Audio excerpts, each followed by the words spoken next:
하나님의 말씀은 로마서 15장 22절에서 29절 말씀입니다.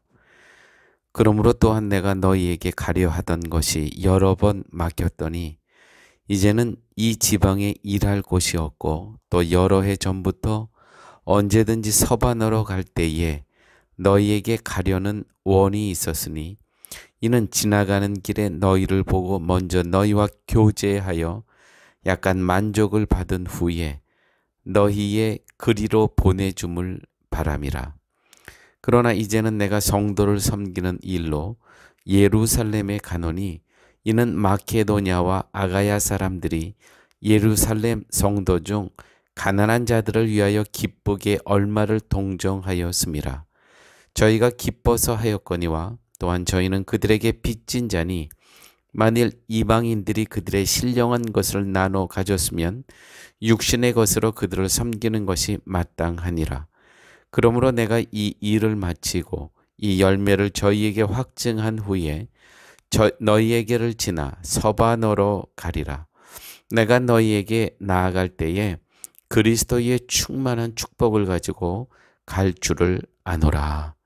아멘. 사도 바울은 어디를 가고자 했던 바울의 마음은 성도를 섬기기 위한 것이었습니다.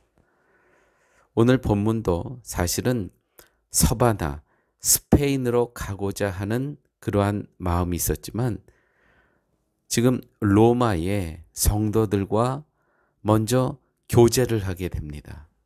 왜냐하면 먼저 보였기 때문입니다. 로마에 있는 성도들이. 이 복음의 마음은 그리스도의 사랑을 그냥 스쳐 지나갈 수 없다는 것이죠. 가고자 하는 지역은 언제든지 변경될 수 있었던 것입니다. 목적지가 스페인, 서바나였지만 가는 중에 먼저 로마의 성도들을 향한 그리스도의 마음을 깨닫게 됩니다.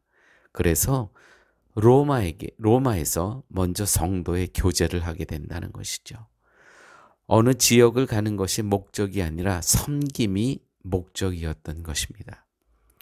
우리가 누구에게 전도를 하느냐, 어디를 가서 전도하느냐가 중요한 것이 아니라 성도를 섬기고자 하는 마음이 있느냐를 묻는 것입니다.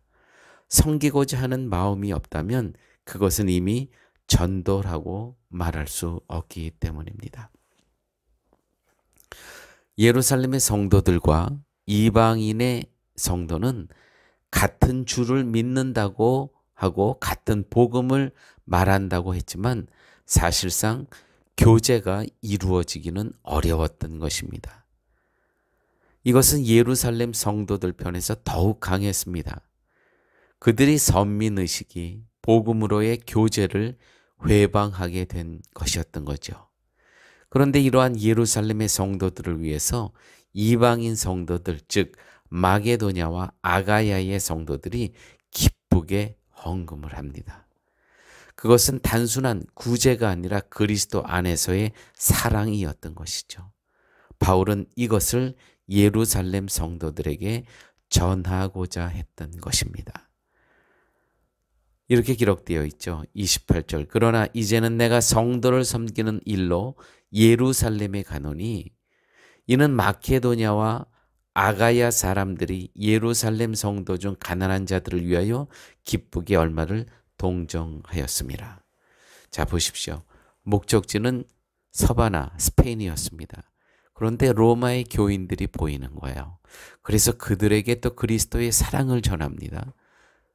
이제 그렇게 하고는 다시 서반으로 가는 것이 목적이었지만 이번에는 또 마게도냐와 아가야 사람들이 예루살렘의 가난한 자들을 위해서 헌금을 모아놓은 것을 보게 됩니다. 그래서 서반으로 가는, 스페인으로 가는 길을 또 바꿔서 예루살렘에 또 가게 됩니다. 참 놀랍지 않습니까? 사랑하는 교회 여러분,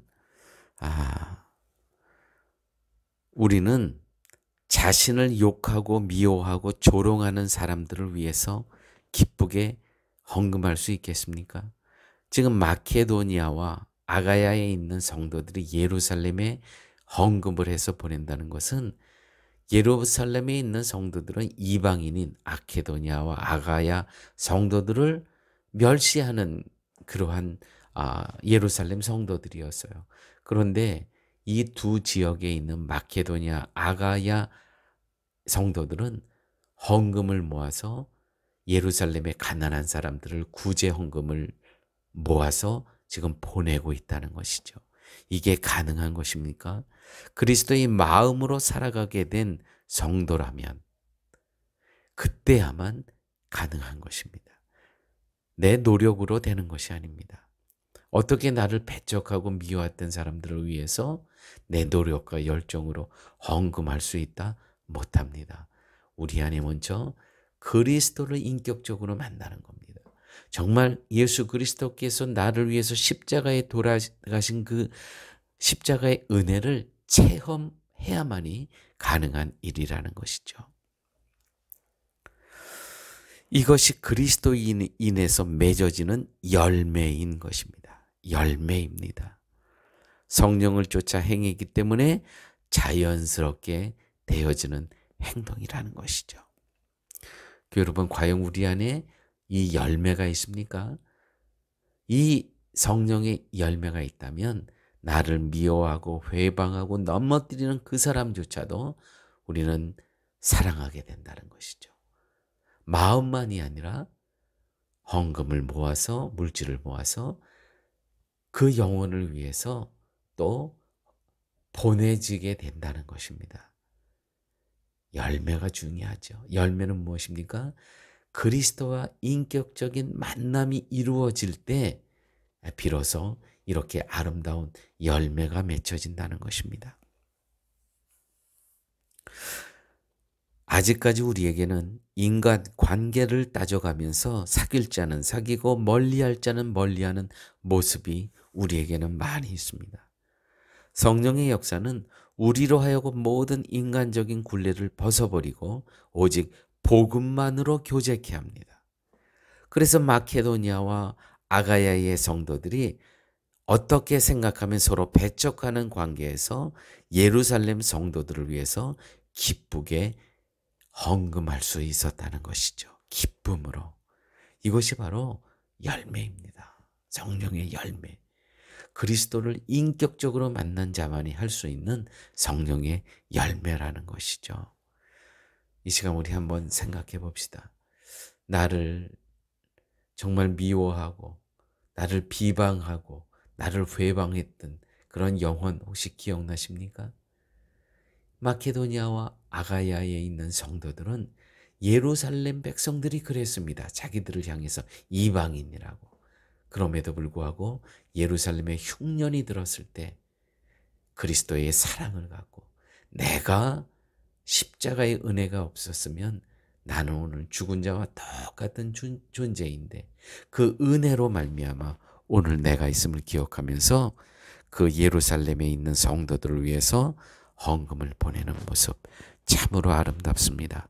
바울은 이방인에게 보여진 그 열매를 예루살렘의 성도들에게 이 성령의 열매를 확증하기 위해서 복음이 어떤 것인 것을 가르치기 위해서 지금 이 헌물을 갖고 다시 예루살렘으로 돌아갑니다. 보세요. 목적지는 스페인이었어요. 근데 가고자 하는데 중간에 이렇게 아름다운 복음의 역사가 이루어지는 것입니다. 외면할 수 없었습니다. 그래서 지금 그 가는 발걸음을 또 돌이켜서 예루살렘으로 피곤함을, 고단함을 무릅쓰고 또다시 예루살렘을 향해 가는 그 모습. 뭡니까? 성령의 열매는 이런 것이다라는 것을 확증하고 복음이 어떤 것인가를 가르치기 위해서 이 고단한 삶을 외면하지 않았다는 것이죠. 아무쪼록 우리 쉴만한 물가 성도님, 우리 모두도 이렇게 복음을 위해서는 기꺼이 나의 고단함과 피곤함을 연연하지 않고 복음을 위해서 우리가 쓰임받는 존재로 살아가야 될 것입니다. 기도하십니다. 아버지 하나님 감사합니다. 오늘 사도 바울의 이 피곤함과 고단함에도 불구하고 오직 복음을 가르치기 위해서 다시 예루살렘으로 돌아가는 이 모습 저희들에게 보여주심을 감사합니다. 복음을 위해서라면 내 한 목숨 기꺼이 주님께 드리면서 복음의 지평을 넓히는 일에 우리 삶이 쓰여질 수 있도록 주께서 함께하여 주옵소서. 모든 말씀 예수님 이름으로 기도드렸습니다. 아멘.